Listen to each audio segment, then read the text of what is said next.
Good morning and welcome to a session of oral argument at the 5th District Court of Appeal. We are pleased to be able to preside over the cases on the docket today. We have 3 civil cases. Each side will have 20 minutes. And before we begin, if I would just ask if anybody has a cell phone on them, if you'll please do me a favor of checking it and making sure that it's either on off or silent or vibrate, some way that if it starts to ring, it doesn't disturb the proceedings. The marshal introduced me to everyone, and I'd like to introduce the rest of the panel. To my right is Judge Lambert, and to my left is Judge Edwards. And we will begin with the first case on the calendar, which is, and I apologize if I mess these names up, NASCIMIENTO versus BOIRE.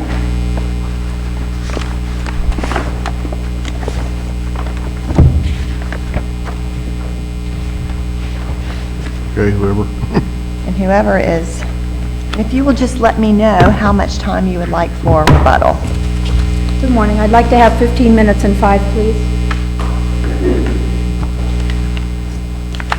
So 5 minutes of rebuttal time? Yes. Okay. Whenever you are ready. Good morning. My name is Teresa Edwards. I am here today representing myself as well as attorney June Clarkson and Cesar Dominguez, who are here with me today. And we are the attorneys who are representing Mr. NASCIMIENTO, Ms. TEIXEIRA, and Mr. Getz, who are also appellants in this case. This is the most recent chapter involved in the Caravaggio Trust saga, which has gone on since 2001, when Mr. BOIRE filed an action against the beneficiaries. The most recent portion of this saga has begun when the beneficiaries received a notice from Mr. BOIRE advising them that he had sold a painting referred to as the Caravaggio, David holding the head of Goliath, for approximately $15 million. Without their knowledge or permission, and that they had 6 months to file an action for breach of trust against him if they chose. They immediately went and hired Cesar Dominguez, who then contacted us, and we were also hired. The sale was approved and nobody appealed, correct? Pardon me? Didn't the court approve that sale and then nobody took an appeal from the final judgment there? The court did approve the sale after the contract was entered into, yes.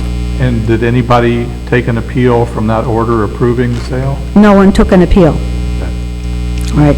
The way that contract was approved was one of the questions that arose later in the case that was filed.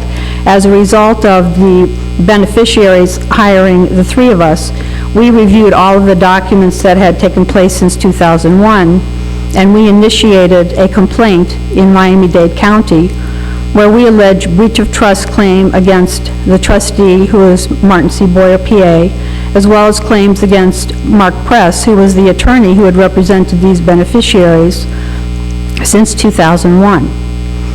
We filed that case there because Mr. Press lived in Dade County, and 2 of the beneficiaries are elderly, and they lived there as well. There was a motion filed by the trustee to transfer the case to Daytona Beach, and on a form non-convenience, the Dade County judge transferred it to Daytona Beach. After it was transferred up to Daytona Beach, the court determined that the cases should be consolidated. So the case which was originally filed by Mr. BOIRE, which was I refer to as a 2001 case, was consolidated with a 2013 case which we had filed our complaint in. The judge then dismissed the complaint, and an amended complaint was filed in the 2013 case. After the 2013 case was filed, the judge then, sua sponte, entered an order directing the beneficiaries to appear before him, which they did. And he determined that the beneficiaries had violated orders entered in the 2001 case and dismissed the amended complaint. The status on that litigation as of today, and as of the appeal being filed, is that there was a motion filed for permission to file the second amended complaint. No other pleadings have been filed. There has not been an answer filed. There has not been any discovery done. In addition to filing this 2013 complaint, which is pending now in front of the circuit court, There was also a motion to vacate, which was filed in the 2001 case, asking the court to vacate the final order that you referred to as a result of the fact that Mr. Press and Mr. Boyer got together because they knew that the beneficiaries would not agree to the $15 million sale price because they What thought... are you unhappy about? Pardon me? I mean, you're telling us the history of it. What are you unhappy about? Why are we here? The reason that we're here is because the judge has entered an order for $500,000 in sanctions against the three of us and against the three beneficiaries who hold 97% interest in the Caravaggio Trust. Okay, so you don't like that, and so tell us why that should not be affirmed. That should not be affirmed because the judge's order, although it's an extensive order of 40-some pages, addresses itself to the three motions for sanctions which were filed by Mr. Boyer. The three motions for sanctions directed themselves first to the 2013 complaint, where the judge found that all of the allegations were false and specious, even though there's never been any evidentiary hearing in it or any evidence considered by the court to determine the truth or falseness of any of those allegations. In addition, in the 2013 complaint, there was a breach of trust claim against the trustee, as well as malpractice claim brought against Mr. Press, the prior attorney representing the beneficiaries. And in each count of the 2013 complaint, the beneficiaries sought the return of the flower painting, which was the other asset in the Caravaggio Trust. Eventually, the court entered a judgment directing the return of the flower painting, which was the other asset in the Caravaggio Trust, to the beneficiaries. Wasn't that a consent judgment? In other words, the appellee consented to that turnover of the painting? Oh, that's what the judge said, that it was a consent judgment, but as you would see in the transcript and in the order, the judgment said that it would be returned to the beneficiaries and that in return that he would receive a release. So it wasn't referred to as a consent judgment, it was referred to as a judgment on the flower painting. So it's our position it was not a consent judgment, although that is what the judge said, but that's when we attached in our brief on appeal the transcript which showed that that was not the case. But that wasn't a significant issue. It's only a significant issue because that was an issue raised in the 2013 case. It was raised in every count, and in fact, the beneficiaries prevailed on that issue. So, of course, it became a very important issue only for the reason that in order for 57.105 to be granted to the trustee has to establish for the prevailing party, as well as give notices and follow the other parts of that statute. But I mean, the flower painting was not a significant issue. The big rub in this case is the Caravaggio. That's correct. That's the main issue in this case, and your clients did not prevail on that issue. Well, nobody's prevailed on that yet. The judge dismissed with leave to amend on the 2013 complaint. So it's our position, and there's really not been any argument on the other side that anyone has prevailed. In the judge's order, the judge doesn't say anywhere that the trustee prevailed on the 2013 complaint. So basically, you have the judge saying that he's determining that he's going to award sanctions pursuant to 57.105, although interpreting 57.105 without a prevailing party, the judge cannot impose sanctions on that basis pursuant to 57.105. I think that the real issue here is that 57.105 is not going to be able to apply to these three motions for sanctions. And there was also a violation of the 1.525 as to the second motion for sanctions. Did the judge do it on his own initiative? Judge Parsons did this on his own initiative, the 57.105? The judge can use his... I know he can, but in fact, that's what happened, isn't it? That was what his order said. And I think it's important if you go back, I mean, this basically starts out with 4 different documents that were filed on behalf of the beneficiaries by current counsel who had just come into the case. We filed a complaint in 2013 case. We filed an amended complaint. We filed a motion to vacate in the 2001 case and a second motion to vacate. The judge denied each one of those, and he entered orders in each one of those before any motions for sanctions were filed. In none of those orders did the judge indicate that he was considering sanctions against the beneficiaries or their lawyers. He had a rule to show, or an order to show cause to the beneficiaries to appear before him and that is when the judge entered the sanction of dismissing the amended complaint with no motion to dismiss, basically as a sanction because he said they had violated some 2001 orders, which was a different case. And of course, the problem with him merging those two cases, the 2001 and the 2014 case, in his ruling was that, as was pointed out in the briefs that were filed, the recent case out of the Florida Supreme Court, Montalao, confirmed that something that is put together so that the cases are consolidated does not mean that the cases are merged. So where the judge is finding the beneficiaries responsible for their failure to comply with orders entered 7 or 10 years before current counsel got into the case, those orders are not properly applied to the 2013 case. They may... So make sure I'm clear. So your position is you haven't lost yet, and therefore this is premature? Is it one In the of the issues? in the 2013 case, that's correct. As far as the motions to vacate in the 2001 case, those the trustee prevailed on those two motions. However, on You're the winning party in the 2001 case, and you have 57,105 fees imposed by the court? no, sir, Trustee. no. Oh, I'm sorry. No, what I meant to say was the 2013 case is still pending. There's no prevailing party. The only one who has prevailed on any issues are the beneficiaries who have received by a judgment the painting that was requested in the 2013 complaint. In the 2001 case, there were two motions to vacate filed.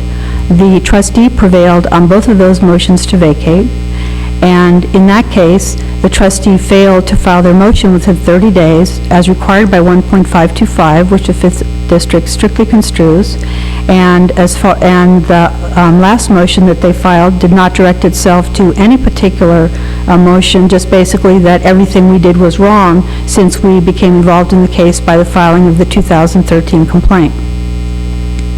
So those were the issues that the judge brought up. And the court obviously is entitled to exercise his inherent authority, as every judge is.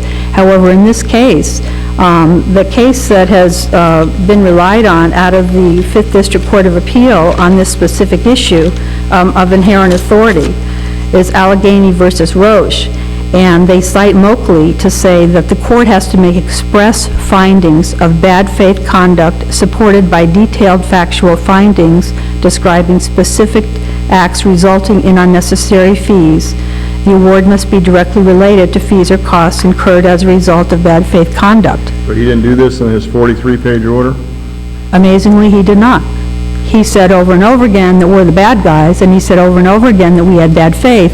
But if you look through there, you won't find any place where he says that there was that there were allegations that were not true in the complaint or in the motion to vacate. And you also won't see the trustee saying that the allegations are not true. And if you look at the motion for rehearing, you'll see that there are significant issues which have come up since then, which the court shuffled off as paper shuffling, that it appears that just as the beneficiaries said in their complaint and in their motions, it appears that there was a simultaneous sale when it was sold by Mr. Boyer for the trust for $15 million. There was a simultaneous sale for $40 million. And this is the kind of thing that had been alleged all along by the beneficiaries. And on the motion for rehearing, the judge just said, that's just a bunch of paper shuffling, that doesn't make any difference. And it's our position that absolutely the judge should have allowed that to go back to rehearing, because that was exactly the issues that had been raised by the beneficiaries in their complaint as well as the motions to vacate.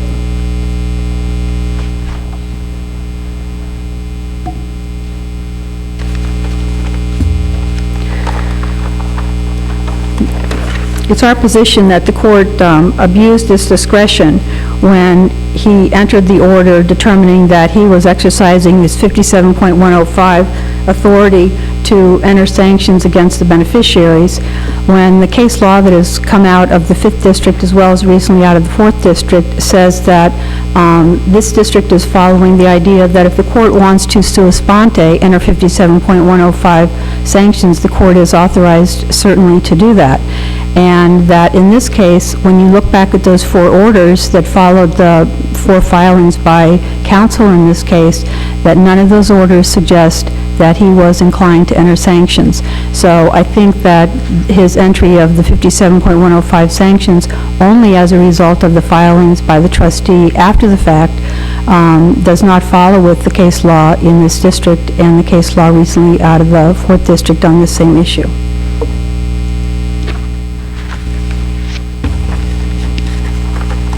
Are you saying that the judge is precluded from sua sponte awarding 57.105 sanctions because a party has filed a motion? No, absolutely not. What I'm saying is that based on the case law that is in this district, that it says that where the court, and if you look at Koch, which was one of the cases relied on, in the Koch case, the Koch judge at the end of the hearing involved said that he was considering sanctions.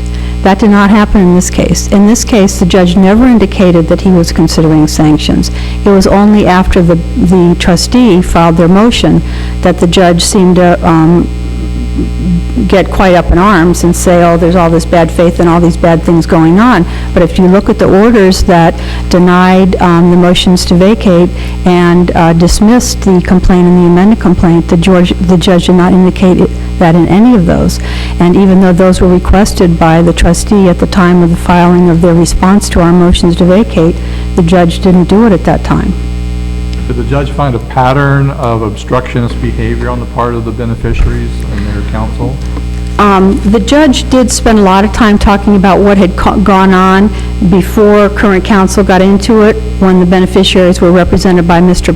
Press, and the judge found that there had been a long-going pattern of the beneficiaries and the trustee having ongoing battles, which the judge found primarily he felt was the fault of the beneficiaries. Of course, we don't see it that way, but that was what the judge said in his order. However, if you look for specific instances of bad faith conduct in his extensive 40-some page order, it isn't there. There's nothing there about the complaint, the amended complaint, or the motions to vacate. Want to keep the remainder of your time for rebuttal?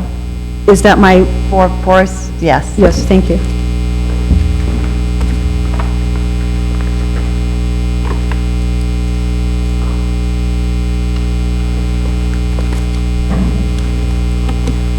Is that the whole amount of time I have left? That's what you got left, yes, Oh, I ma'am. didn't know that was 5 minutes.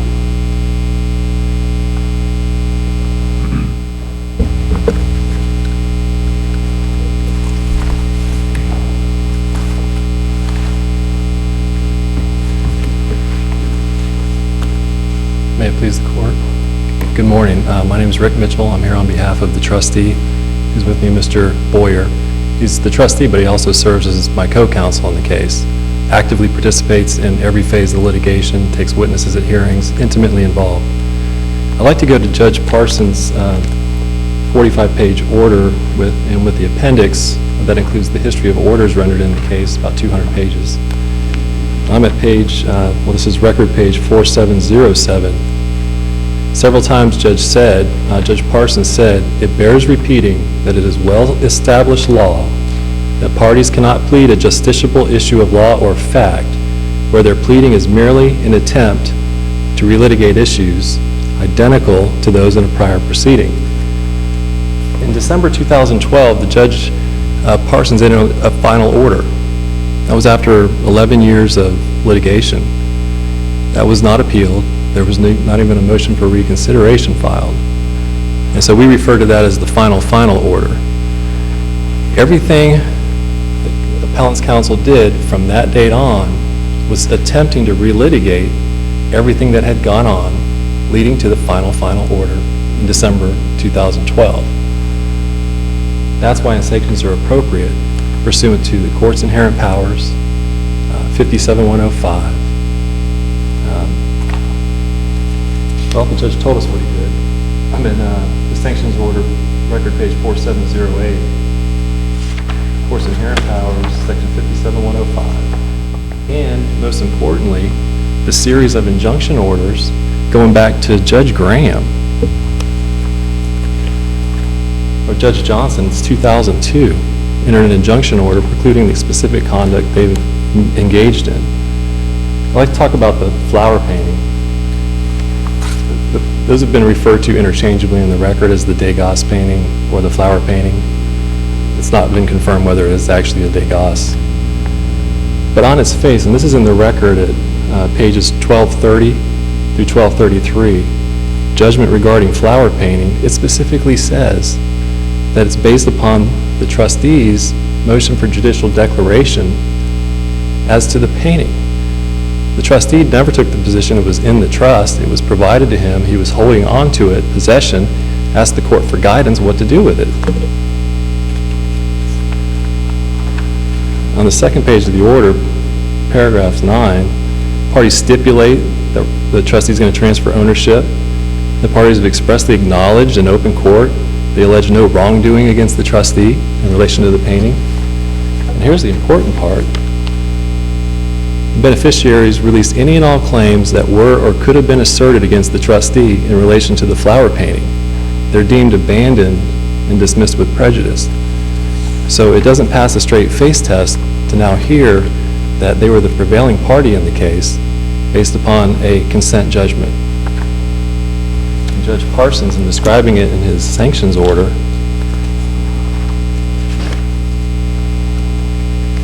he says, and this is at page 22, he said, the court views this as an agreement between the parties, and in fact a generous one, made in open court and memorialized by a judgment. To argue somehow they won their illegitimate lawsuit makes no sense and does not square with the proceedings that were conducted in this case. The position is untenable. There was also an issue raised in the initial brief about the attorney's fee expert. And in the initial brief, it's represented to your honors that, quote, this is the initial brief, page 39, throughout the testimony offered by Mr. Kramer, he did not state that he reviewed any of the timesheets underlying the billing statements from Gray Robinson. Now, on the record at page 603, this is questioning from Ms. Edwards at hearing. Question, whose timesheets did you review? Answer, I have reviewed Mr. Boyer's and also the Gray Robinson. You have their timesheets or their billing? Their billing. So you have reviewed the billing from Gray Robinson? Correct. It's also represented at page 39 of the initial brief that Mr. Kramer did not give any testimony to support an award of legal fees to Gray Robinson or Mr. Boyer. And in fact, Mr. Kramer testified that he applied the factors under Florida Bar Rule 4-1.15b, factors under the trust code, and the primary factor he relied on was the complexity of the case. He testified as to each attorney, the reasonable number of hours incurred, reasonable hourly rates, the sub-low-star amounts by attorney, and the total amount. In his opinion, a reasonable award was $464,000. Judge Parsons reduced that to $402,000. And I think the number we heard, $500,000, includes interest. And also, it's important to note that this is 3 days of evidentiary hearing. The last day we started at 9 and went to 8 p.m. A lot of time went into this. And throughout those 3 days of evidentiary hearing, only one of the three counsel testified, Mr. Dominguez, and they put on no expert.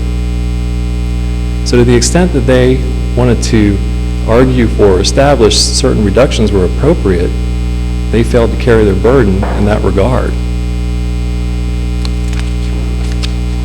There's argument about some Gray Robinson that we admitted, Judge Parsons admitted the Gray Robinson invoices through Mr. Boyer. And they said that that was not proper because it doesn't meet the business record exception, I'm sorry. But at hearing, there's a total of 13 Gray Robinson invoices at issue. At hearing, we moved 6 of those invoices into evidence without objection. In fact, it was pursuant to the appellant's motion for judicial notice of the trust accounting that had those 6 invoices attached to it. Judge Parsons also admitted the other 7 invoices, noting that 6 were already in evidence. And he also noted the relationship that Mr. Boyer, a unique relationship he described it as. He serves as co-counsel. Explains close, and Mr. Boyer explained our relationship in page 205 of the record. Mr. Boyer, under questioning from Ms. Edwards, said, quote, "If I ask a man to dig me a ditch and I don't watch them, but the next day there's a ditch and I get the bill, the way my mind works is I know he did the work." Mr. Boyer laid the foundation for the admission of those other 7 invoices, and Judge Parsons, in admitting it under 90.803 sub 6, actually cited 4 different cases that support his decision to do that.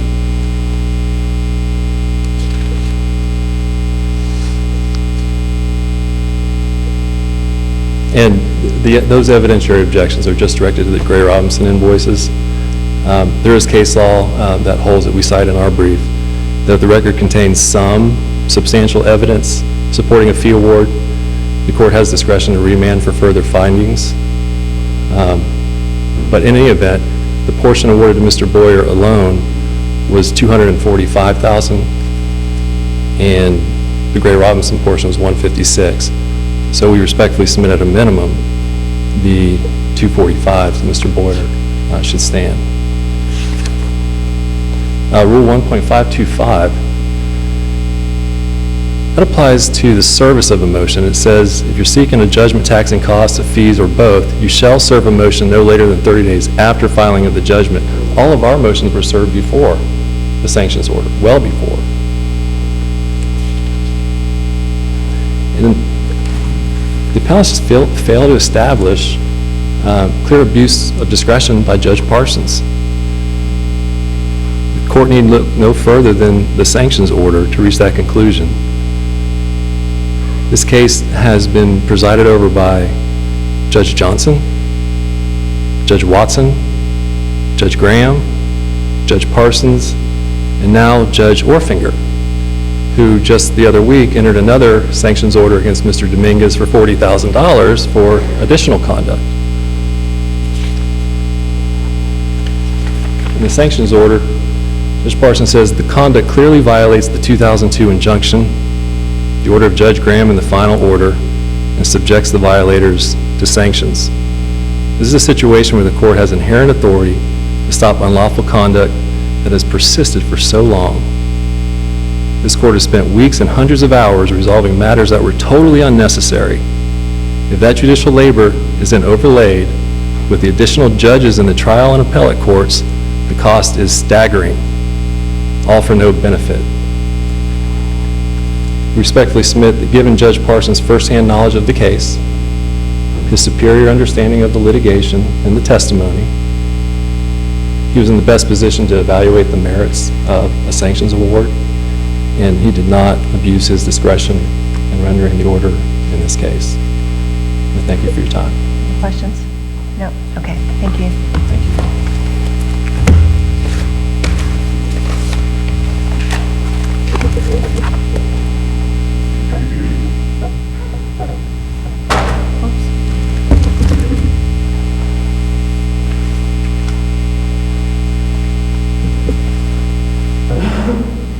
In response to the arguments made by opposing counsel, he brings up the fact that the judgment regarding the flower painting was a consent judgment.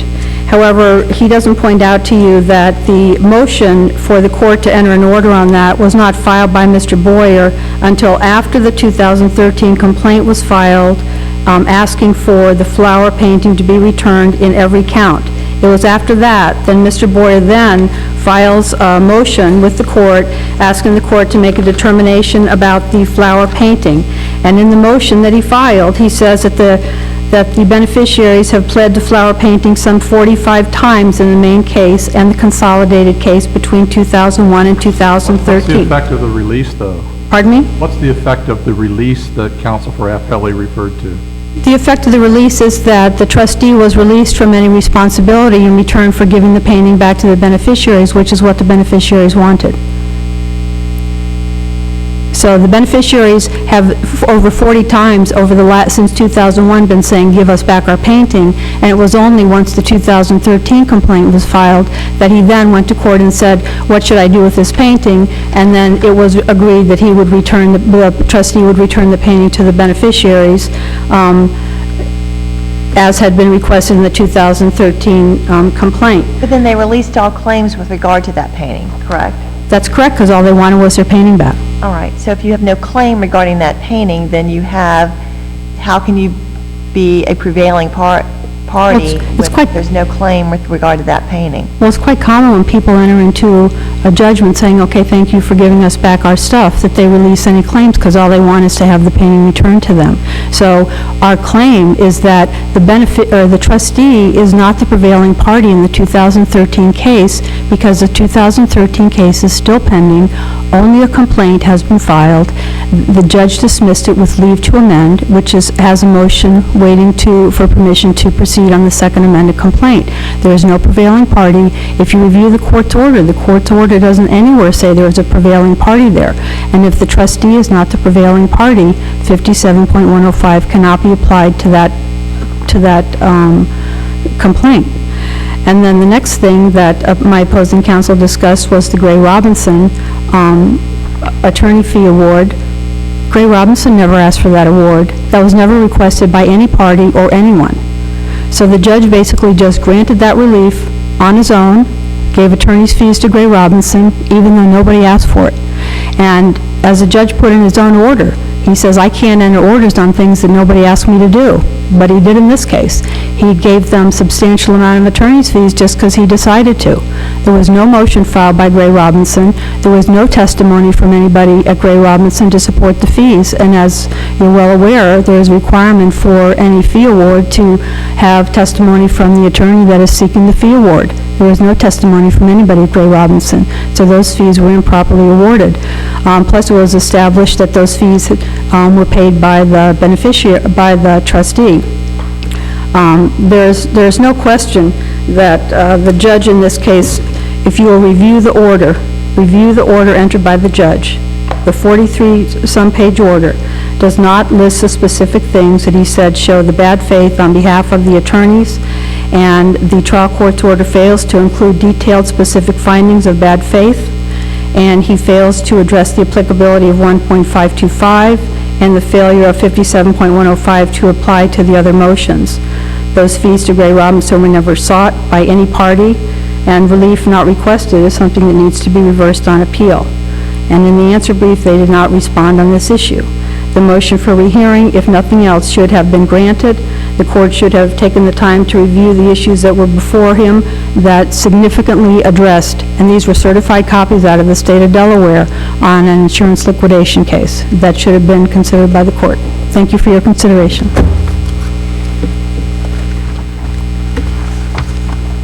All right, the next